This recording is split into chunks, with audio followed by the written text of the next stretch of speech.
Hello दोस्तों, एक बार फिर से स्वागत है आप सभी का हमारे चैनल पर जिसका नाम है कॉमिक्स हीरो। तो चलिए दोस्तों शुरू करते हैं अमर चित्र कथा की पेशकश डायमंड कॉमिक्स की प्रस्तुति नल दमयंती।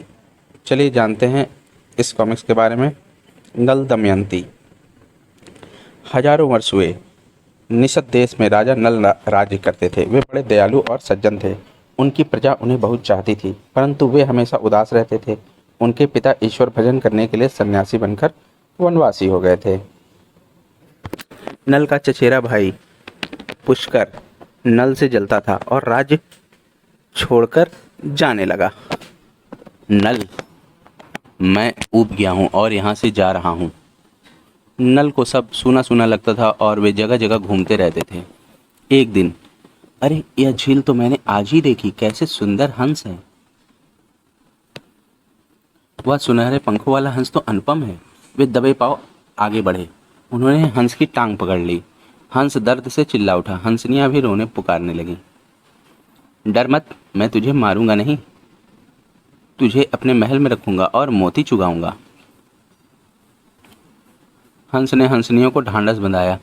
मैंने अपने पिछले जन्म में एक वचन दिया था, उसे पूरा करने के लिए मुझे राजा के साथ जाना होगा। यह काम पूरा होते ही मैं लौट आऊंगा। नल हंस को महल में ले आए। एक दिन, आप रो क्यों रहे हैं महाराज? कई महीनों से मैं बहुत दुखी हूँ। एक बार नारद मुनि ने मुझसे कुंदनपुर के नरेश की पुत्री दमयंती की चर्चा की थी। वह बहुत सुंदर है। मैंने प्रतिज्ञा की है कि विवाह करूंगा तो केवल उससे। बस यही कष्ट है आपको? तो विवाह की तैयारी कीजिए। मैं सब कुछ निश्चित करके 1 सप्ताह में लौट आऊंगा। हंस आसमान में उड़ गया और कुंदनपुर जा पहुंचा। राजमहल के बाग में जाकर हंस बार बार नल का नाम पुकारने लगा। दमयंती ने उसे देखा। नल, नल, बड़ा प्यारा हंस है, किसी तरह इसे पकड़ लूं। जैसे ही दमयंती हंस को पकड़ने चली, वैसे ही हंस भी आगे जाने लगा, किंतु दमयंती ने झपटकर उसे पकड़ ही लिया। तुम बार बार नल का नाम ले रहे हो, वे कौन है? दमयंती ने हंस ने दमयंती के सामने नल की बड़ी प्रशंसा की। राजा नल तो अद्वितीय राजा जान पड़ते हैं। मैं विवाह करूंगी तो उनसे ही। हंस राजा नल के पास लौट आया। मैंने आपका काम कर दिया महाराज। दमयंती विवाह आपसे ही करेगी। मेरा वचन पूरा हो गया। अब मुझे अपने साथियों के पास जाने दीजिए, उन्हें मेरी चिंता लगी होगी। मुझे तेरी बहुत याद आएगी मेरे मित्र, परंतु मैं तुझे तेरे साथियों से अलग नहीं करूंगा। कुछ ही दिनों में नल को दमयंती के स्वयंवर का बुलावा आया। दूर दूर से राजा महाराजा स्वयंवर के लिए आए थे। दमयंती मंथर गति से चलती हुई आई। राजा बेचैन थे। उन्हें क्या पता था कि दमयंती राजा नल को ही हार पहनाने का निश्चय कर चुकी थी। दमयंती ने हार नल को पहना दिया। राजा नल शतायु हों। नल दमयंती को अपने महल में ले आए। उनकी प्रजा हर्ष से नाच उठी। सुख के दिन जाते देर नहीं लगती। 12 वर्ष बीत गए। एक दिन, तुम कौन हो? पहचाना नहीं? मैं पुष्कर हूँ, तुम्हारा चचेरा भाई। वन का जीवन मुझे भाया नहीं, नगर के जीवन का रस लेने के लिए मैं लौट आया हूँ। तुम्हारा ही घर है, रहो। पुष्कर, यह महल तुम्हारे लिए बन रहा है। नल ने अपने चचेरे भाई को सभी सुख सुविधाएं दी। कुछ ही समय में इसका राज्य भी मेरा होगा। पुष्कर बड़ा धूर्त था। पुष्कर कभी कभी नल को जुआ खेलने बुलाया करता था। हारता हमेशा नल ही था। यह अंतिम दांव होगा। जो जीते वह यहाँ का राजा हो और जो हारे वह 3 वर्ष वनवास करे। स्वीकार है? स्वीकार है। पासा फेंका गया। मैं जीता। हा हा हा हा। अब राज्य मेरा है। नल ने राज्य त्याग दिया। दमयंती बच्चों को अपने पिता के घर भेजकर नल के साथ चल पड़ी। बिना खाए पिए वे वन वन घूमने लगे। एक दिन नल ने कुछ सुनहरी चिड़ियां देखी और उन्हें पकड़ने के लिए अपना वस्त्र उन पर फेंका। जैसे ही वे उन्हें पकड़ने को झुके, चिड़ियां वस्त्र लेकर उड़ गईं। नल का वस्त्र भी जाता रहा। चिंता ना कीजिए महाराज, भाग्य पर किसी का वश नहीं। मुझे तुम्हारी चिंता है, तुम क्यों मेरे कारण दुख झेलो? नल दुखी थे। सुनो, यह मार्ग तुम्हारे पिता के राज्य का है। तुम कभी नहीं, मैं आपको छोड़कर कहीं नहीं जाऊंगी। उस रात वे भूखे पेट सोए। तन ढकने को थी केवल दमयंती की साड़ी। राज्य बीतने से पहले नल उठे। उन्होंने आधी साड़ी फाड़कर अपने शरीर पर लपेटी और चुपचाप एक ओर चल दिए। वे चलते रहे। अचानक, बचाओ बचाओ! अरे ये तो नाग देवता हैं। नल आग में कूद पड़े। कुछ देर में तुमने मेरी जान बचाई है, मैं इसके बदले तुम्हें कुछ दूंगा। 10 कदम चलो। नल 10 कदम गए और यह आपने क्या कर दिया नाग देवता? तुम्हारा रूप बदल दिया ताकि कोई तुम्हें पहचाने नहीं। आज से तुम बाहुक हुए। अयोध्या के राजा ऋतुपर्ण की पाशा खेलने में सानी नहीं। यह खेल सीखना है तो उनके पास जाओ। यह वस्त्र लो, इसे पहनते ही तुम्हें फिर से अपना असली रूप मिल जाएगा। उधर जब दमयंती जागी, नल कहाँ गए? मुझे वन में अकेला क्यों छोड़ गए? नल, ओ नल! दमयंती नल का नाम ले लेकर रोती हुई वन में घूमने लगी। वह पशुओं और पक्षियों से पूछती फिरती थी, अरे प्यारे हरिण, ओ गौरैया, तुमने देखा है मेरे नल को? एक विषैले अजगर ने दमयंती को देखकर अपना मुंह खोला। उसने दमयंती की टांग पकड़ ली। तभी एक शिकारी ने बाण से अजगर को मार डाला। फिर तुम कौन हो? कोई देवी? वन की अप्सरा? तुमसे विवाह करूंगा। वाह रे दुर्भाग्य, इससे तो मुझे अजगर ही निकल जाता। वहीं खड़े रहो, पांव आगे बढ़ाए तो भस्म हो जाओगे। दमयंती के शाप से शिकारी भस्म हो गया। किसी तरह गिरती पड़ती दमयंती नदी के किनारे पहुंची। वहां उसकी भेंट व्यापारियों के एक दल से हुई। भाई व्यापारियों, नल के विषय में कुछ जानते हो? नल? नल कौन? रात को जब व्यापारी सो रहे थे, हाथियों के एक झुंड ने व्यापारियों का सब सामान नष्ट कर दिया।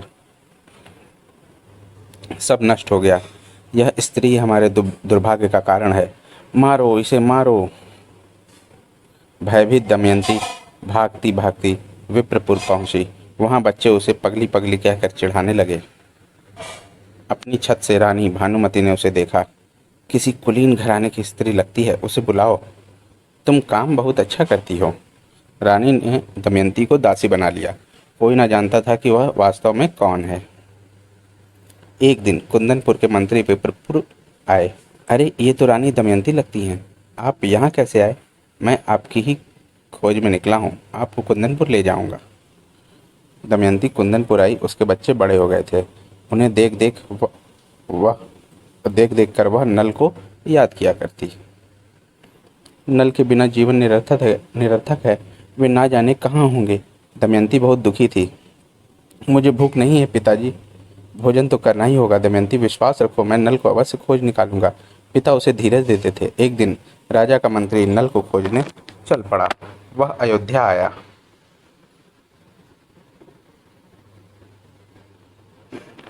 ऋतुपर्ण के दरबार में मंत्री ने कहा, एक राजा भागा, हीरा धूल में पड़ा रहा। राजा क्यों भागा? हीरा क्या बताए? पहेली टेढ़ी है, यहाँ कोई है जो इसका उत्तर दे? पहेली का उत्तर तो देना ही होगा। सभी लोग मंत्री की पहेली का उत्तर सोचने लगे। और तब, महाराज आज्ञा दें, मैं बाहुक का नाम धारण करने वाला नल ही था। जिस राजा के पास मुकुट ना हो वह हीरा कैसे रखे? वाह वाह, बहुत सुंदर, उत्तम। मंत्री ने कुंदनपुर लौटकर यह बात दमयंती को सुनाई। वे चाहे कितने कुरूप हों, वो अवश्य ही नल हैं, तो मैं उन्हें यहाँ बुलाकर पता लगाऊंगा। महाराज, राजा भीम फिर से दमयंती का स्वयंवर करा रहे हैं। हे भगवान, क्या यह सच है? स्वयंवर कल है और निमंत्रण मिला है आज। एक दिन में कैसे पहुंचूंगा? चिंता ना कीजिए, मैं आपको वायु वेग से ले चलूंगा। और सचमुच घोड़े वायु वेग से दौड़ने लगे। नल माने हुए सारथी थे। इसे कहते हैं वेग, क्या कहने। बाहुक घोड़ों को इतनी वेग से दौड़ाने की कला मुझे सिखा दो, मैं तुम्हें पासा फेंकने के गुर सिखा दूंगा। अवश्य महाराज। कुंदनपुर पहुंचते पहुंचते दोनों ने एक दूसरे के गुर सीख लिए। यहाँ तो ना वधू है ना स्वयंवर, किसी और नगर में है क्या? है तो यहीं, किंतु धूमधाम नहीं है। स्वयंवर दूसरी बार हो रहा है ना। बाहुक ने छत से अपने दोनों बच्चों को देखा। नल ने भागकर उन्हें गले लगा लिया। दमयंती ने महल से यह दृश्य देखा। वह भागी भागी उनसे मिलने आई। हो ना हो, आप नल ही हैं, आपने पधार कर बड़ी कृपा की। तुम क्या सचमुच दूसरा विवाह कर रही थी? नहीं स्वामी, यह तो आपको बुलाने की विधि सोची थी। आपको छोड़कर कौन इतनी दूर एक दिन में आ सकता था। नल ने नाग देवता का दिया हुआ वस्त्र धारण किया। उन्हें फिर से देखकर जनता हर्ष से पागल हो गई। दमयंती और अपने बच्चों को लेकर नल वापस अपने महल में आए। पुष्कर, मैंने 3 वर्ष का वनवास पूरा कर लिया। आओ आज फिर पासा खेला जाए। अवश्य जो जीतेगा वह राज करेगा, जो हारेगा वह वन में जाएगा। दोनों खेलने बैठे। नल तो राजा ऋतुपर्ण से सारे गुर सीख ही चुके थे। अब हारने की बारी थी पुष्कर की। अंत में पुष्कर, मैं जीत गया, किंतु मैं तुम्हें वनवास नहीं दूंगा, तुम आनंद से यहीं रहो। नल राजा अमर रहें, नल राजा अमर रहें, नल राजा अमर रहें। नल ने फिर से राज मुकुट धारण किया। दमयंती उनकी रानी हुई। दोनों ने अनेक वर्षों तक सुखपूर्वक जीवन बिताया और राज किया। तो दोस्तों, हमारी ये कॉमिक्स यहीं पर समाप्त होती है। आपको ये कॉमिक्स कैसी लगी हमें कमेंट सेक्शन में ज़रूर बताएं और हमारी ये कॉमिक्स अपने दोस्तों के साथ शेयर ज़रूर करें। मिलते हैं अगली कॉमिक्स में। धन्यवाद।